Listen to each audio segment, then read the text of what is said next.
Bonjour à toi, bienvenue dans ce nouvel épisode du podcast Bien dans ta boîte. Aujourd'hui, je te retrouve avec un nouvel épisode du format debug, donc le format court de Bien dans ta boîte, pour nourrir une réflexion ou pour sauter une épine du pied. Aujourd'hui, on va être plutôt dans le deuxième cas. On va être sur un épisode court, simple, efficace, mais très utile, avec les petites phrases un peu kit de secours, si je peux dire ça comme ça. Les trois petites phrases, quand on est fourré dans ce triangle de Cartman, on s'en rend compte et on est en mode genre, oh là là, comment je vais me sortir de ce truc-là, ou éventuellement on voit arriver ce triangle de Cartman, on ne veut pas tomber dedans, je me rappelle, victime, sauveur, persécuteur, on ne veut pas tomber dedans. Petites phrases qui peuvent nous sauver la mise. Donc, petites phrases qui peuvent vous sauver la mise pour toutes les situations, avec toutes les personnes avec lesquelles vous pouvez interagir, notamment quand vous avez des situations de conflit, mais même s'il n'y a pas de situation de conflit, si vous avez identifié une relation professionnelle, amoureuse, familiale, que sais-je, avec laquelle vous voyez le schéma se répéter, la personne qui va tout le temps en sauveur, qui va tout le temps en victime, en persécuteur, etc. Bref, vous savez que vous allez tomber dans votre triangle de Cartman et qu'on est reparti pour un tour, on fait du même à l'envers, tout ça là. Et vous voulez, voilà, soit vous en sortir, soit tuer le truc dans l'œuf pour ne pas vous y retrouver. Ok. Deuxième option, vous êtes pro de l'accompagnement. Et donc, ces petites phrases vont vous servir aussi durant les accompagnements. Vous avez un bénéficiaire qui vous appelle à la position de sauveur, victime, persécuteur, et donc vous pourrez utiliser cette petite phrase. Troisièmement, mais je crois que je l'ai dit au début, en cas de conflit. Quatrièmement, ça peut vous servir avec vous-même. C'est-à-dire, si vous entendez je crois que j'ai déjà fait un épisode là-dessus sur les 3 niveaux du jeu en analyse transactionnelle. Donc niveau 1, c'est le rôle social, donc c'est sauveur, victime, persécuteur, voilà, tout ce on parle depuis des années maintenant sur ce podcast. Le deuxième niveau, c'est l'auto-jeu psychologique, c'est-à-dire la petite voix dans votre tête, en gros. Est-ce qu'elle est côté persécuteur, sauveur, victime? Et le troisième niveau du jeu, c'est la répétition du schéma d'enfance, le petit moteur qui est derrière. Bref, on va pas s'occuper de ça pour aujourd'hui, mais par contre, sur l'auto-jeu psychologique, ça peut vous aider à vous auto-formuler des réponses quand vous entendez petite voix comme ça là dans votre tête. Je vais vous donner des exemples très concrets. Déjà, les petites phrases en question pour un peu les cartes joker pour se sortir de la mouise. Vous avez en face de vous une position victimaire. Okay. La position victimaire, je le rappelle en 2 mots, hein, on va pas toutes les représenter sinon c'est pas un épisode de debug, c'est pas un épisode court. La position victimaire, elle va chercher à fuir ses responsabilités, elle va se déresponsabiliser. C'est une position qui ne formule pas de demande, c'est vraiment le truc le plus important. Ou alors, elle formule des demandes qui sont vraiment complètement irréalistes, qui sont vraiment très excessives ou irréalistes au sens premier du terme. Okay. C'est une position souvent de la surenchère, c'est-à-dire que quand la position victimaire vous lance un appât pour la plupart du temps venir la sauver, mais elle peut évidemment lancer un appât au persécuteur ou à une autre victime. Hein, mais c'est vrai que voilà, généralement, le gros schéma classique, c'est la position victimaire qui lance un appât pour qu'on vienne la sauver, donc au sauveur. Okay. Généralement, la position victimaire est une position de surenchère. Ce que je veux dire par là, c'est que si vous n'allez pas en sauveur, elle va aller de plus en plus mal jusqu'à ce qu'elle vous envoie un appât suffisamment gros pour que vous ne puissiez plus ne pas y aller. Okay.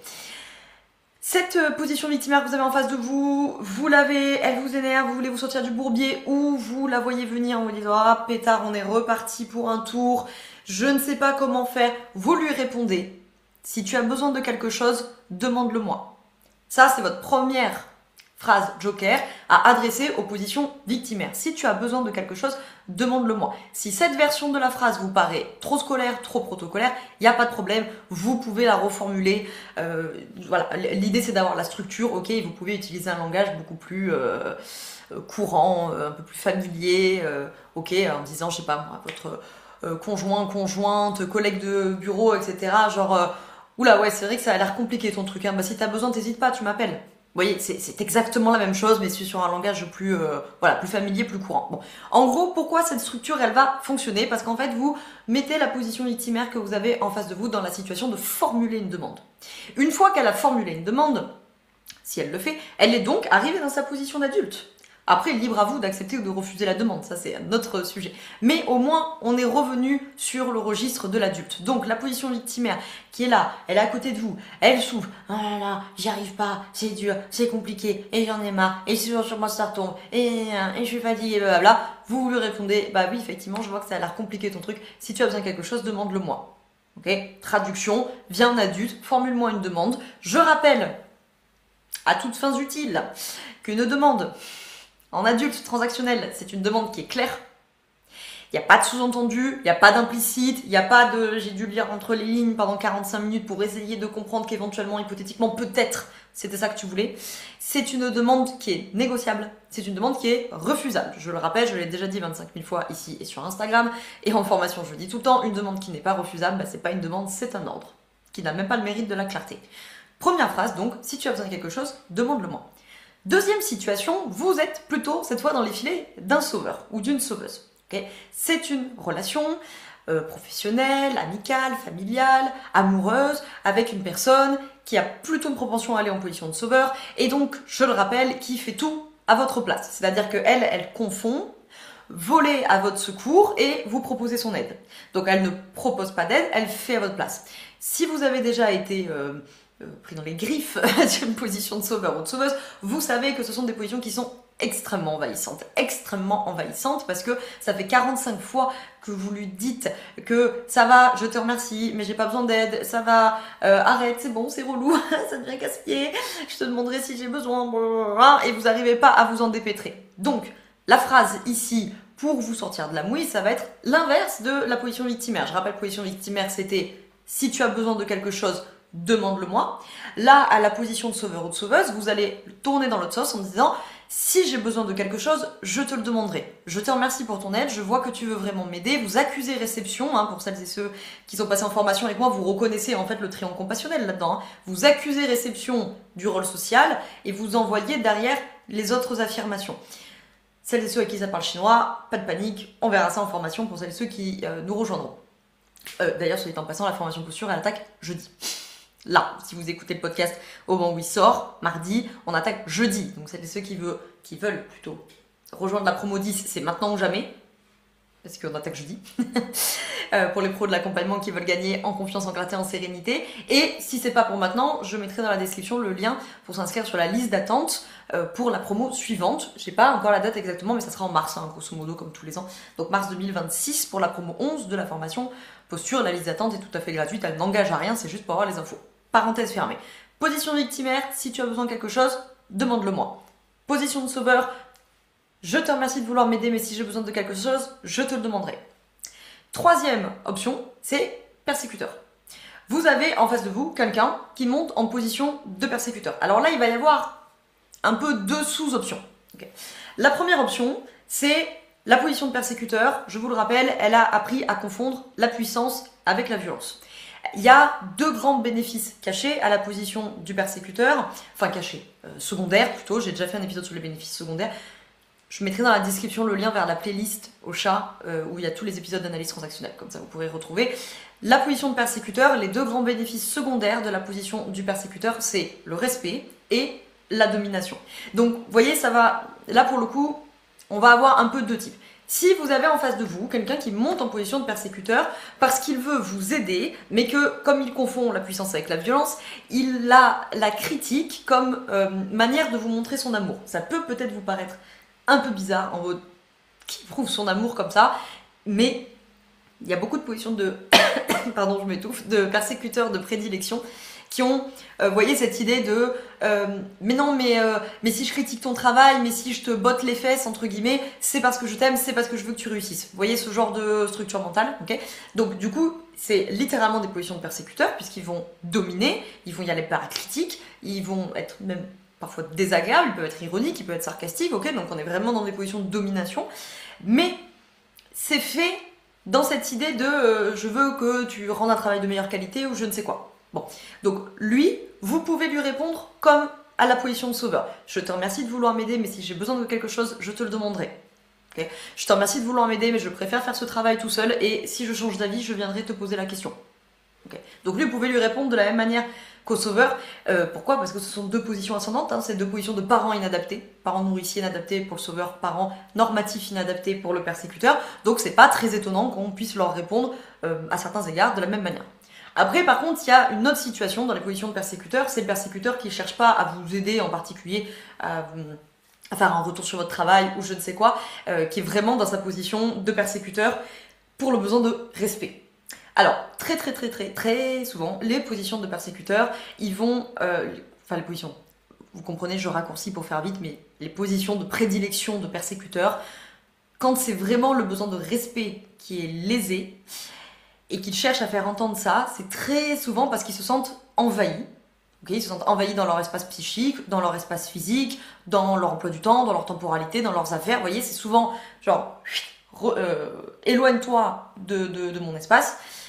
Et où ça peut être très souvent le besoin de la tendresse. Donc, très souvent, les positions de persécuteur, il y a ça derrière. Et donc, ce qui peut énormément désamorcer une position de persécuteur, ça peut être soit, premier cas, comme j'ai dit, c'est gentil de vouloir m'aider, mais si j'ai besoin d'aide, je te le demanderai. Ou la deuxième option, c'est que vous allez faire un petit effort d'abnégation, qui est pas simple dans ce genre de situation, j'en conviens, mais qui va être de proposer de la tendresse. Alors, quand c'est quelqu'un qui est proche de vous, c'est votre amoureux, c'est votre amoureuse, c'est votre enfant, c'est votre parent, c'est un ami proche, etc. Vous pouvez directement lui dire « Je vois que tu as l'air énervé, est-ce que tu aurais besoin d'un câlin ?» Ça, c'est une très bonne manière de désamorcer les persécuteurs, mais ça marche pour les gens qui sont évidemment très proches de vous. Parce que si c'est votre client, c'est peut-être pas très très adapté. Par contre, ce que vous pouvez faire avec ces situations-là qui sont pas suffisamment proches de vous relationnellement parlant pour proposer un câlin, ça peut être d'arriver avec des cookies, par exemple. Vous voyez, vous pouvez arriver avec le petit-déj, vous pouvez... Voilà. Et donc en fait, c'est juste une manière de leur démontrer de la tendresse, de l'affection, et du coup, ça va les faire redescendre dans « Ok, je suis pas sur le qui-vive là, vous voyez, j'ai pas besoin de genre, j'ai attrapé une lance, une fourche, et je suis prêt à me défendre, vous allez vous faire une démarche de « Cool, tout va bien, je suis venu avec le petit-déj, ami ». Je ne suis pas contre toi. Ça, la plupart du temps, ça marche assez bien avec les positions de persécuteurs. Si vous ne pouvez vraiment pas faire démonstration d'une quelconque forme d'affection parce que vraiment la relation ne s'y prête pas, ou parce que vous êtes pris là sur le vif et vous n'avez pas des cookies dans votre poche pour désamorcer le truc et vous ne pouvez pas lui faire un câlin parce que c'est votre collègue de boulot et vous n'êtes pas assez proche ou un prestataire ou j'en sais rien. Bref. Si vous ne pouvez pas faire ça, alors là, ce que je vous conseille avec les positions de persécuteur, c'est la phrase « C'est quoi ton projet ?» Alors généralement, on va la retraduire, parce que si vous dites ça de but en blanc dans la vie, ça va faire un peu bizarre. En gros, l'idée, c'est que comme ils confondent la puissance avec la violence, enfin ils ont appris à confondre la puissance avec la violence, on va les ramener sur la question de la puissance, c'est-à-dire sur la question du projet. En gros, quand on dit « C'est quoi ton projet ?» généralement, au quotidien, on va le traduire par « Qu'est-ce que tu espères obtenir de moi ?» en me parlant comme ça. Ça, c'est une autre manière aussi de repositionner un petit peu le persécuteur. Vous le dites très calmement. C'est la partie qui n'est pas toujours simple quand on est soi-même pris par les émotions. Mais vous lui répondez très calmement. Il est en train de mal vous parler. Il est parti là. Il est en position de persécuteur. Il a décidé qu'il voulait vous soumettre et se mettre en domination. Là, évidemment, ne rentrez pas dans le piège de la position victimaire en disant « Oui, d'accord, ok, pas de problème ». Ou de monter vous-même en persécuteur en quitte à me parler comme ça. Parce que là, on est reparti dans le triangle de Karpman. Si votre objectif, c'est de sortir de ce triangle, vous allez pouvoir sortir de là en disant « Je n'ai vraiment pas envie qu'on se parle comme ça, qu'est-ce que tu attends de moi ?» Et en fait, ça, généralement, ça a tendance en fait à les déstabiliser un petit peu. Okay, je vous conseille de ne pas laisser 10 minutes de blanc là. Là, il va y avoir 2-3 minutes de blanc.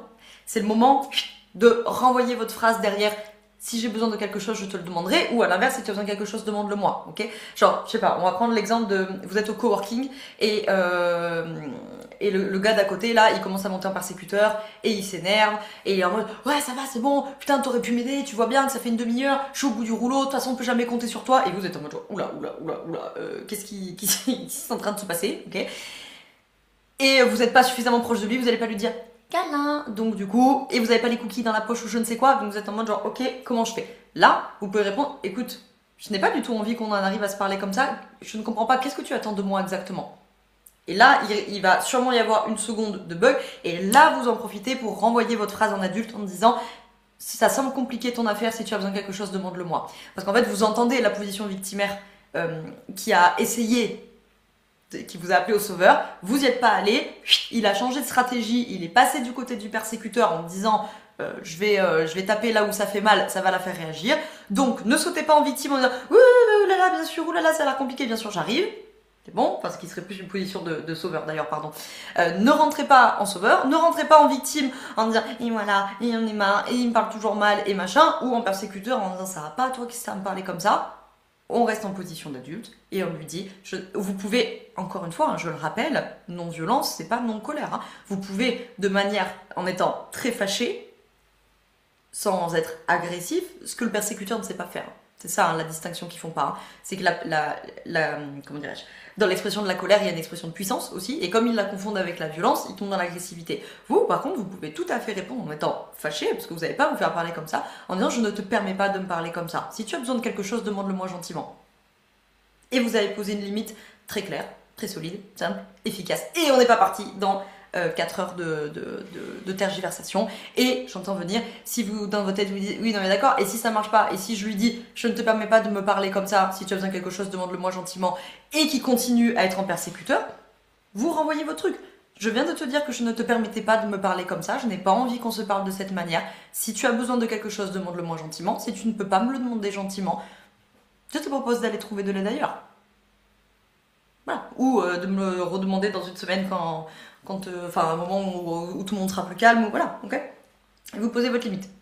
Bon non, allez, je me tais pour que ça reste un épisode relativement court. J'espère que ça t'a plu et que ça pourra peut-être t'aider. Ça marche. Ah oui, ou putain, c'est le dernier truc que j'ai oublié de vous dire, que ça marche aussi donc avec vos bénéficiaires. Okay, le bénéficiaire qui est en position victimaire et qui est en mode bah oui mais vous comprenez, je m'en sors pas, blablabla. Ok, j'entends effectivement c'est vraiment compliqué pour vous. Est-ce que vous sauriez me dire de quoi vous avez besoin? Ok, en tant que pro de l'accompagnement, vous allez le tourner quand même un petit peu différemment parce que vous êtes dans votre travail en tout cas possiblement une partie de votre travail c'est de l'aider à identifier ses besoins. Si les pros de l'accompagnement qui m'écoutent là, vous êtes plutôt consultante par exemple et que c'est pas nécessairement très adapté ou vraiment vous êtes sur un truc très pratico-pratique, très professionnel et que vous êtes en mode genre non mais moi je peux pas demander ça à mon client, ça a aucun sens, bah là vous pouvez lui redire j'ai bien compris que c'était compliqué pour vous, si je peux vous aider à quoi que ce soit, demandez-le moi. Okay, et vous avez ressorti votre phrase, vous l'avez traduit dans ce registre là et ça marche avec ou les bénéficiaires qui peuvent se mettre en sauveur, ça peut arriver hein. Les bénéficiaires qui veulent se mettre en sauveur du type non mais je veux pas vous déranger, vous savez, en interséance, voilà, vous lui avez proposé par exemple en interséance d'être disponible et qui vous dit oui mais j'aimerais beaucoup vous solliciter en interséance mais bon, non mais je veux pas vous déranger, je me doute que vraiment vous avez beaucoup de travail, vous avez autre chose à faire. Là vous pouvez lui répondre je vous remercie d'emporter le souci mais si j'ai besoin de quelque chose je vous le demanderai. Ou vous pouvez dire je vous remercie d'emporter le souci mais si j'avais besoin de plus d'espace je ne vous l'aurais pas proposé. Okay, vous pouvez encore une fois le reformuler autrement.